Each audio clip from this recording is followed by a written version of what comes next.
اور جناب نے ابن شماسہ رضی اللہ تعالیٰ عنہ فرماتے ہیں وہ کہنے لگے کہ میری تیمارداری کرنے آنے والوں تمہیں ایک بات نہ سناؤں؟ ہم نے کہا محبوب کریم علیہ السلام کے غلام سنائیے۔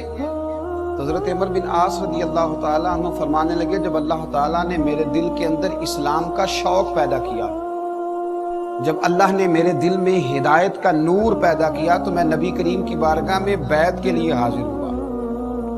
فرماتے ہیں میں نے حضور کی بارگاہ میں عرض کی یا رسول اللہ میں کلمہ پڑھنے آیا، مجھے بیعت اسلام کی سعادت عطا کریں۔ تو کہتے ہیں نبی کریم علیہ السلام نے مجھ سے فرمایا ہاتھ بڑھاؤ۔ کہتے ہیں میں نے ہاتھ آگے بڑھانے کی بجائے ہاتھ روک لیا۔ محبوب دو عالم صلی اللہ تعالیٰ علیہ وسلم نے فرمایا عمر بن عاص ہاتھ روک لیا ہے۔ عرض کی یا رسول اللہ ایک بات دل میں آ گئی۔ حضور ایک عرض ہے، شرط نہیں، ایک عرض ہے۔ محدثین نے شرط کے لفظ بھی لکھے، حضور ایک پینے کو تو پی لوں گا پر عرض ذرا سی ہے۔ یا رسول اللہ میں کلمہ پڑھتا ہوں پر ایک عرض ہے۔ حضور صلی اللہ علیہ وسلم نے فرمایا کیا؟ عرض کی حضور جب پلٹ کر پچھلی زندگی کو دیکھتا ہوں تو خطائیں بہت زیادہ ہیں، کمزوریاں بڑی ہیں۔ یا رسول اللہ صلی اللہ تعالیٰ علیہ وسلم نامہ اعمال کے اندر جو لسٹ ہے اس میں گناہوں کی فہرست بہت لمبی ہے۔ یا رسول اللہ صلی اللہ علیہ وسلم کیا میں آپ کی زبان فیض ترجمان سے یہ سن سکتا ہوں کہ اللہ میرے پچھلے گناہ معاف کر دے گا؟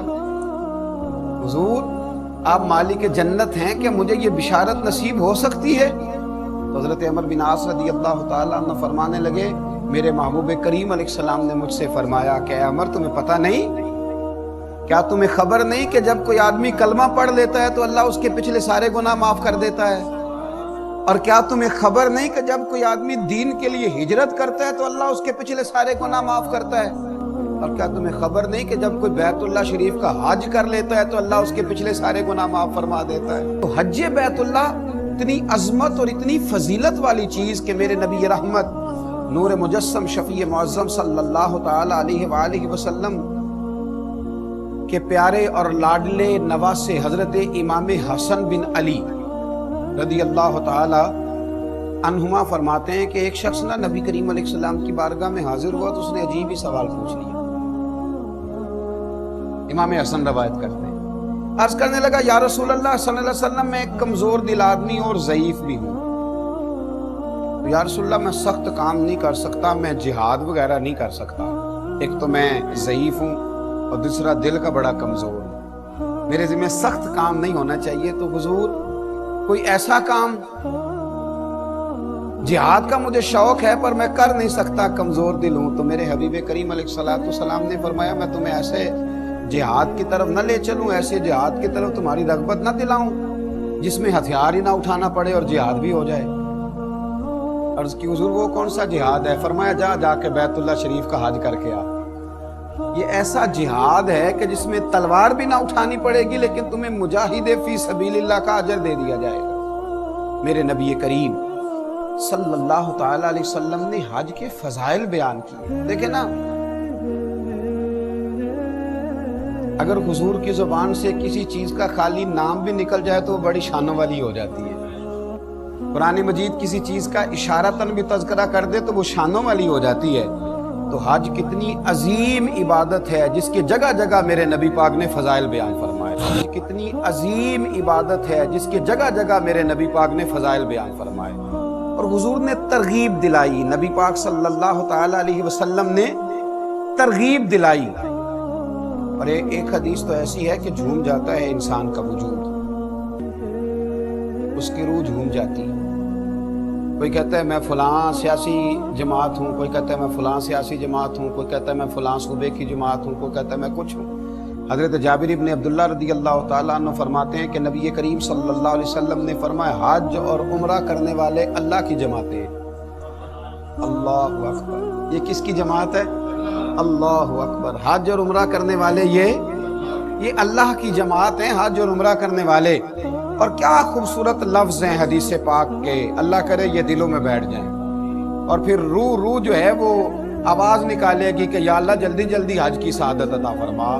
فرمایا حج اور عمرہ کرنے والے اللہ کی جماعتیں ہیں، فرمایا اللہ ان کو بلاتا ہے، یہ حاضر ہوتے ہیں تو وہ جو اس سے مانگتے ہیں رب اپنے فضل سے انہیں عطا کرتا ہے۔ یہ اللہ کی جماعتیں ہیں، اللہ بلاتا ہے تو حاضر ہوتے ہیں، اور پھر جو مانگتے ہیں رب اپنے فضل سے۔ اور ایک حدیث پاک میں تو حضور صلی اللہ تعالی علیہ وسلم نے یوں بھی ارشاد فرمایا جب صحابہ کرام علیہم رضوان نے عرض کیا نا یا رسول اللہ صلی اللہ علیہ وسلم حج کی فضیلت کیا ہے، نبی پاک علیہ السلام نے فرمایا کہ اللہ تعالیٰ کے پیغمبر حضرت داؤد علیہ السلام نے اللہ کی بارگاہ میں عرض کیا تھا الہی تیرے بندے تیرے گھر کی زیارت کو جب آتے ہیں تو انہیں کیا اجر عطا فرماتا ہے؟ یہ جو آ گئے اتنے سارے تو انہیں کیا اجر عطا کرتا ہے؟ اتنے سارے بندے تیری بارگاہ میں حاضر ہو تو کیا اجر عطا کرتا ہے؟ اللہ اکبر۔ تو اللہ کریم نے فرمایا کہ ہر زائر کا حق ہوتا ہے کہ جس کی زیارت کرنے آیا ہے اسے کچھ نہ کچھ عطا کرے۔ فرمایا اے داؤد ان بندوں کا مجھ پر حق ہے، یہ اس کی شان کریمی ہے، ورنہ اس پر کس کا حق ہے؟ فرمایا میرے بندوں کا مجھ پر حق ہے، دنیا میں انہیں خیریت اور عافیت عطا کروں گا، اور جب قیامت میں مجھ سے ملیں گے تو ان کی بخشش کر دوں گا۔ یہ جو میرے گھر کی حضرت فضیل بن عیاض ایک بڑی شاندار بات کرنے لگے۔ ایک دن حاجیوں کے نا بہت بڑے جرمٹ کو دیکھا، بہت بڑا رش دیکھا حضرت فضیل بن عیاض، تو رونے لگے۔ ایک صاحب قریب کھڑے تھے تو کہنے لگے حضور آپ رو کیوں رہے ہیں؟ تو آپ فرمانے لگے دعائیں ساری قبول ہو گئی ہیں اس لیے رو رہا ہوں، ساری دعائیں قبول ساری۔ اس نے کہا حضرت آپ کو کیسے پتا چلا ساری دعائیں قبول ہو گئی؟ فرمایا مجھے اپنے رب کی رحمت اور اس کا کرم نظر آ رہا ہے، دعائیں قبول ہو گئی۔ کہا کس طرح؟ آپ فرمانے لگے یہ ہزاروں لاکھوں لوگ آئے ہیں، مجھے بتلاؤ اتنے لوگ اکٹھے ہو کہ اگر کسی دنیا دار کے دروازے پہ جائیں گے تو وہ مانے گا کہ نہیں مانے گا؟ وہ شخص بھی رونے لگا، کہنے لگا حضور بالکل مانے گا۔ تو فرمایا ہم تو رب کریم کے دروازے پہ آئے ہیں، وہاں تو ایک بندہ جا کے آنسو بہا دے تو وہ مان لیا کرتا ہے، ہم تو لاکھوں ہزاروں آئے ہیں۔ میرے دل میں احساس پیدا ہوا ہے کہ رب سب کی دعائیں قبول فرمائے گا، سب پر فضل کرے گا، سب کے لیے رحمت فرمائے گا۔ حج اتنی بڑی سعادت ہے، اتنی بڑی نعمت ہے، اتنی بڑی عظمت ہے، بس حاجی کو سمجھنا چاہیے، ان فضائل کی روشنی میں اسے خیال کرنا چاہیے کہ میں کون ہوں، میرا مقام کیا ہے، مجھے بلایا گیا ہے، مجھے دعوت دی گئی، میں اللہ کی بارگاہ میں حاضر ہو رہا ہوں، میں کسی معمولی سفر پر نہیں جا رہا، میں کسی عام فلائٹ پہ سوار نہیں ہوں، یہ کوئی عام سا روٹین کا کوئی ماحول نہیں ہے، میں وہ ہوں جسے رب کریم نے اپنی بارگاہ ناز میں حاضر ہونے کا موقع دیا۔ میں اس کے گھر کا دیدار کروں گا، میں اس کے گھر کی زیارت کروں گا، میں حجر اسود کے بوسے لوں گا، میں آب زمزم کے جام پیوں گا، میں جب عرفات میں جاؤں گا تو رب کریم سارے گناہوں کو معاف فرمائے گا، میں اس کی بارگاہ ناز میں حاضر ہونے کے لیے جا رہا ہوں۔ میرے نبی کریم رؤوف الرحیم سید عالم صلی اللہ علیہ وسلم نے فرمایا اللہ حاجی کی بھی مغفرت فرماتا ہے، اور حاجی جس کے لیے دعا کرتا ہے اللہ اس کی بھی بخشش فرماتا ہے۔ اب دیکھیے نا میدان عرفات میں جو سب سے زیادہ کرنے والا کام ہے وہ دعائیں کرنے والا ہے۔ میدان عرفات کی کوئی لمبی چوڑی عبادت نہیں ہے، 2 رکعتوں کی نماز ظہر ہے، 2 رکعتوں کی نماز عصر ہے، وہاں کرنا کیا؟ دعا، کھل کے دعا، کھل کے۔ حضرت ابراہیم ابن ادم کو لوگوں نے دیکھا کہ اتنی دعائیں مانگتے اور ایک دعا جب ایک دفعہ مانگ لیتے تو دوبارہ اس کو دہراتے ہی نہیں۔ میدان عرفات میں مانگتے جا رہے ہیں ایسے جیسے سامنے لسٹ کھلی ہوئی ہے۔ ایک صاحب نے اس کی حضور آپ کا میدان عرفات میں میں نے عجیب ہی منظر دیکھا ہے کہ آپ دعائیں مانگتے جا رہے ہیں اور جو لفظ ایک دفعہ ادا کرتے ہیں دوبارہ ادا نہیں فرماتے، نہیں دعا مانگتے ہیں۔ تو آپ فرمانے لگے دامان کرم بھی تو کھلا ہوا ہے نا، اس کی رحمت کے دروازے بھی تو کھلے ہوئے ہیں نا، یہاں دعا مانگنے آیا ہوں۔ میرے رسول کائنات صلی اللہ علیہ وسلم نے فرمایا اللہ حاجی کی بھی بخشش کرتا ہے، اور حاجی جس کے لیے دعا کر دے اللہ اس کی بھی بخشش فرماتا ہے۔ اپنے آپ کو معمولی نہ جاننا، خبردار کہیں اور نہ کھو جانا، خبردار تیری تصویریں اور تیرا دنیا کو بتلانا اور تیرا ریاکاری اور تسنو کہیں تیرا ذوق نہ ضائع کر دے۔ سمجھ اس بات کو، مدینے کے چاند نے فرمایا ہے